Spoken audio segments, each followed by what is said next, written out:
Hello everyone, എല്ലാവർക്കും ഷിഗ്ലീസ് വ്ലോഗ്സിലേക്ക് സ്വാഗതം. ഇന്ന് നമ്മൾ തയ്യാറാക്കാനായിട്ട് പോകുന്നത് ഫ്രൂട്ട് സാലഡാണ്. നമുക്ക് ഇത് ഐസ്ക്രീമിൻ്റെ ഒപ്പം സെർവ് ചെയ്യാനായിട്ട് സാധിക്കും.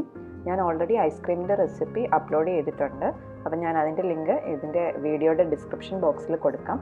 അപ്പോൾ അത് കണ്ടിട്ടില്ലാത്തവർ അതും കൂടെ ഒന്ന് കണ്ടു നോക്കാം. അപ്പം നമുക്ക് എളുപ്പത്തിൽ എങ്ങനെ ഫ്രൂട്ട് സലാഡ് തയ്യാറാക്കി എടുക്കാം നോക്കാം. ഇത് തയ്യാറാക്കി എടുക്കാനായിട്ട് വേറെ 1 മിനിറ്റിൻ്റെ പോലും ആവശ്യമില്ല. പിന്നെ ഇതിലേക്കായിട്ട് നമുക്ക് ഏത് തരം ഫ്രൂട്ട്സ് യൂസ് ചെയ്യാം. നമുക്ക് വീട്ടിൽ ഈസിലി അവൈലബിൾ ആയിട്ട് കിട്ടുന്ന ഏത് ഫ്രൂട്ട്സ് ആണോ അതൊക്കെ ഇതിലേക്ക് എടുക്കാവുന്നതാണ്.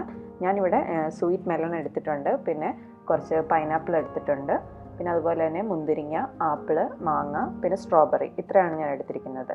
നിങ്ങൾക്ക് ഏത് ഫ്രൂട്ട്സ് ആണോ കയ്യിലുള്ളത് അതൊക്കെ ഇതിലേക്ക് യൂസ് ചെയ്യാവുന്നതാണ്. നമുക്ക് ഈ ഫ്രൂട്ട്സൊക്കെ തൊലിയൊക്കെ കളഞ്ഞ് ചെറിയ കഷ്ണങ്ങളായിട്ട് കട്ട് ചെയ്തിട്ടെടുക്കാം. ഞാനിവിടെ ഫ്രൂട്ട്സൊക്കെ ചെറുതായിട്ട് തന്നെ കട്ട് ചെയ്തിട്ട് എടുത്ത് വെച്ചിട്ടുണ്ട്.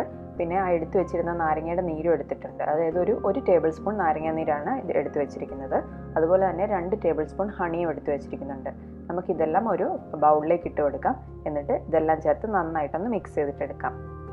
നമ്മൾ ചേർത്ത് കൊടുത്ത ഫ്രൂട്ട്സൊക്കെ ജസ്റ്റ് ആദ്യം ഒന്ന് മിക്സ് ചെയ്തിട്ടെടുക്കാം.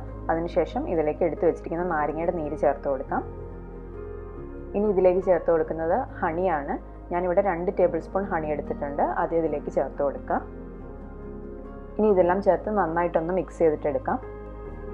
ഇപ്പോൾ ഫ്രൂട്ട്സും പിന്നെ നാരങ്ങയുടെ നീരും ഹണിയും എല്ലാം ചേർത്ത് നന്നായിട്ട് മിക്സ് ചെയ്തിട്ടുണ്ട്. നമുക്കിനി ഇത് നന്നായിട്ട് അടച്ചിട്ട് ഫ്രിഡ്ജിൽ വെക്കാം. ഒരു 2 മണിക്കൂറിന് ശേഷം നമുക്ക് സെർവ് ചെയ്യാം. ഇപ്പോൾ ഒരു 2 മണിക്കൂർ കഴിഞ്ഞിട്ടുണ്ട്. ഞാനതൊരു സെർവിങ് ബൗളിലേക്ക് മാറ്റിയിട്ടുണ്ട്. നല്ല പോലെ ഫ്രൂട്ട്സൊക്കെ ആ സിറപ്പിൽ കിടന്ന് നല്ലതായിട്ട് സോക്കായിട്ടുണ്ട്. ഇനി നമുക്കിത് ഐസ്ക്രീമിൻ്റെ ഒപ്പം സെർവ് ചെയ്യാം. ഞാൻ പറഞ്ഞല്ലോ, നിങ്ങൾക്ക് ഇഷ്ടമുള്ള ഏത് ഫ്ലേവർ ഐസ്ക്രീമിൻ്റെ ഒപ്പം ആണെങ്കിലും ഇത് സെർവ് ചെയ്യാവുന്നതാണ്. അതല്ലാന്നുണ്ടെങ്കിൽ ഇത് വെറുതെ ആണെങ്കിലും കഴിക്കാനായിട്ട് നല്ല ടേസ്റ്റ് തന്നെയാണ്. ഇപ്പോൾ ഫ്രൂട്ട്സ് ഒക്കെ കഴിക്കാനായിട്ട് മടിയുള്ള കുട്ടികൾക്ക് ഇതുപോലെ ഉണ്ടാക്കി കൊടുക്കുകയാണെങ്കിൽ അവർ ഉറപ്പായിട്ടും കഴിക്കും. ഇത് തയ്യാറാക്കി എടുക്കാനായിട്ട് വളരെ എളുപ്പമാണ്. ആകെ 1 മിനിറ്റ് പോലും വേണ്ട ഇത് തയ്യാറാക്കി എടുക്കാനായിട്ട്. ഇത് റെഡിയാക്കി എടുത്തതിന് ശേഷം നമ്മൾ ഫ്രിഡ്ജിൽ ഒരു 2 മണിക്കൂറെങ്കിലും ഒന്ന് സെറ്റ് ചെയ്യാനായിട്ട് വെക്കുന്നതെന്ന് മാത്രം. അപ്പോൾ വളരെ എളുപ്പത്തിൽ തയ്യാറാക്കാൻ പറ്റുന്ന ഫ്രൂട്ട് സലാഡ് എല്ലാവരും ഒന്ന് ട്രൈ ചെയ്ത് നോക്കണം കേട്ടോ.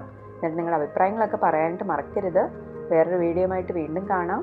അതുവരേക്കും ബൈ ബൈ.